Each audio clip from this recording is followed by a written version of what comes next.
You know this guy. Same suit, same rented car, same "I'm 17 and I escaped the system" speech. And somehow, he's always standing next to a Lamborghini like he personally discovered money. Look, let's just be honest. Most of this stuff starts looking weird the second you stop watching it like motivation and start watching it like a business. Because if the method is really that crazy, if the money is really flowing like that, why is he spending all day trying to sell it to you? That's the part nobody says out loud. A lot of these guys are not making their real money from the business they flex. They're making it from the dream, from the course, from the Discord, from the private mentorship, from the people watching at 1 a.m. thinking, damn, am I already behind? And that's exactly why this works so well on teenagers. Here is the dark truth. They aren't selling you a business model. They are selling you psychological relief. Relief from feeling broke. Relief from feeling average. Relief from feeling like everybody else figured life out before you did. So first, they sell the image. Not the business. The image. The watch. The hotel. The laptop by the pool. The fake urgency. The "DM me money and I'll show you how to escape the matrix" nonsense. Same formula, every time. And no, that's not an accident. The whole thing is built to make you feel late. Because once somebody makes you feel late, they can sell you speed. That's where the $99 course comes in. Cheap enough to feel harmless. Expensive enough to feel serious. So you think, whatever, it's just 99 bucks. Maybe this is the thing. Maybe this is the shortcut.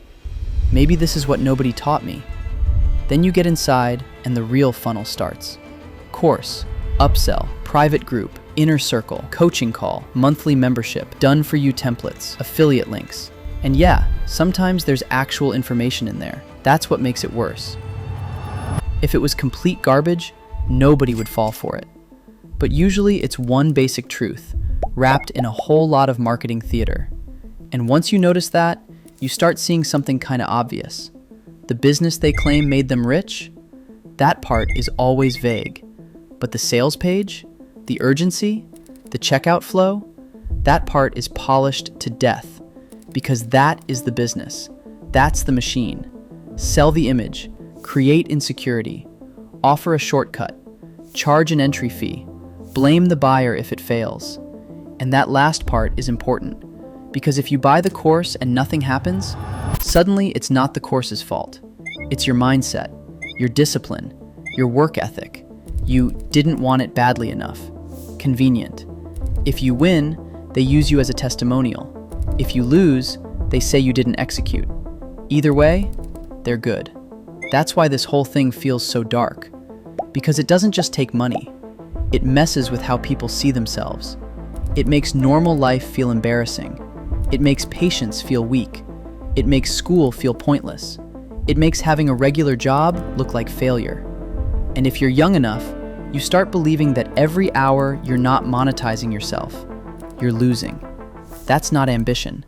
That's psychological pressure dressed up as motivation. And to be clear, wanting more for yourself is not the problem. Being ambitious is not the problem. Wanting money, freedom, options, none of that is weird. What's weird is building a business around making insecure teenagers feel inadequate, then charging them to feel hopeful again. That should bother you. A lot. So next time you see the rented car, the fake Stripe screenshot, the "bro, I'm just trying to help people" speech, just stop for a second and ask the obvious question. If the main money comes from selling the dream, what business are they actually in? Because half the time, the course isn't the side hustle. You are.